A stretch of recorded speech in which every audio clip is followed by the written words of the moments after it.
Hi, welcome to Laura March Math Prep. If you want to score in the 700s, you got to get the hard ones right. So let's go. Here's the hard ones from March 2022, Section 3, starting with number 13. In 2005, 10 phlox plants were planted in a garden. The number of phlox plants increased by 140% each year. Which of the following equations best models the estimated number of plants P in the garden 10 years after 2015. This is a growth and decay problem. The number of plants P in the future is going to be the current number of plants, which is 10. And then you multiply times 1 plus the rate of growth. Here the rate of growth is 140%. 140% is 1.4. 1 plus 1.4 is 2.4. So it's 10 times 2.4 raised to the t years. Answer is D delta. Number 14, the complete graph of the function f is shown in the xy plane. What is the y-intercept of the graph y equals f of x plus 2? So y-intercept is where the graph hits the y-axis, which for y equals f of x is at 2. But they want to know what happens if we move the graph. This is a horizontal translation. When we have plus 2 inside the parentheses, that actually moves the graph 2 to the left. So just think, if you move this graph 2 to the left, where would I hit the y-axis?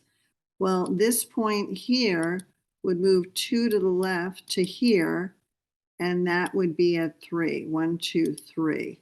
So the y-intercept with this translation would be 0, 3.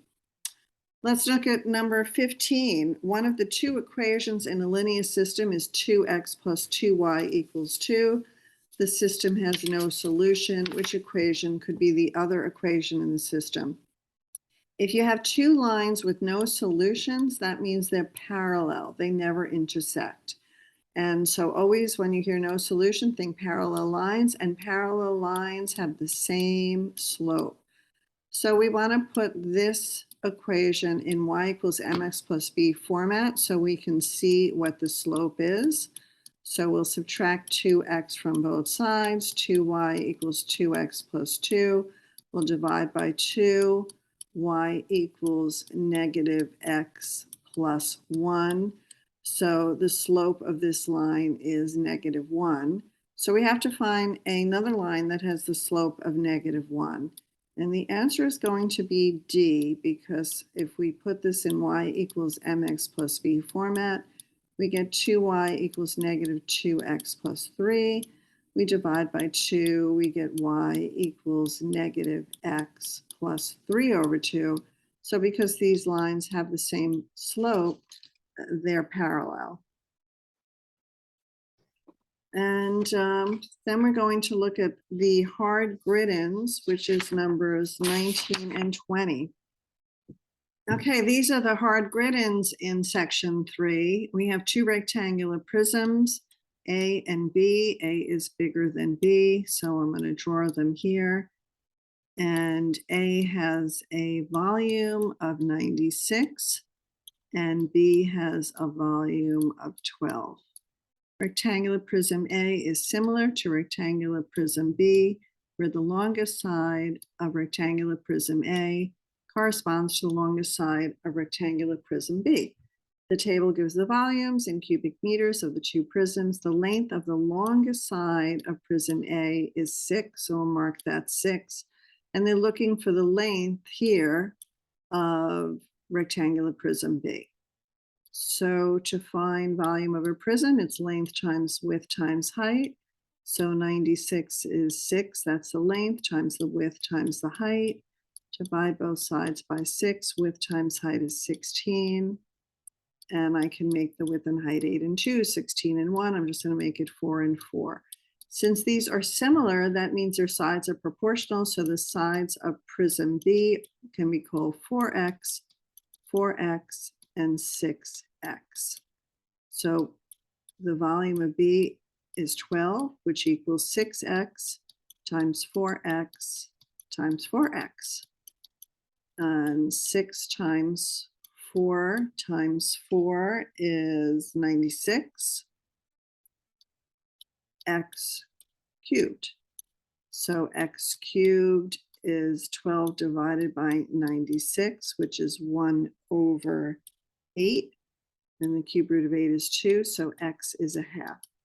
And be careful, that's not our answer because they're asking what's the length of the longest side of B is 6x. If x is 1/2, 6 times 1/2 is 3. So the answer is 3. And our last one is number 20.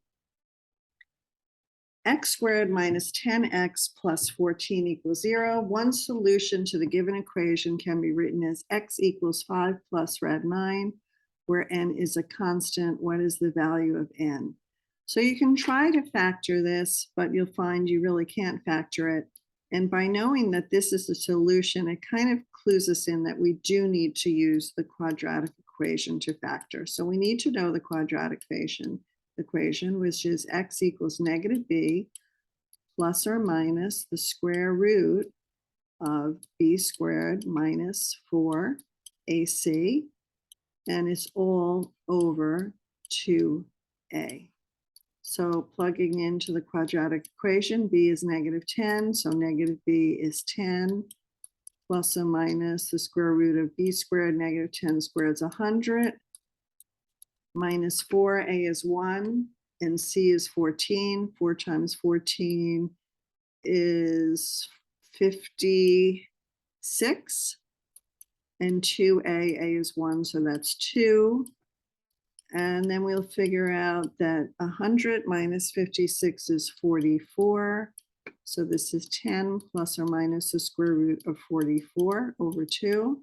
And we can simplify the square root of 44 because 44 is 4 times 11, and the square root of 4 is 2. So we can make this 2 rad 11 over 2. And then I can divide by 2. So 10 divided by 2 is 5, plus or minus 2 divided by 2 is 1, rad 11. So the solutions to this are 5 plus rad 11 and 5 minus rad 11. So n is 11. And we're done. Good job.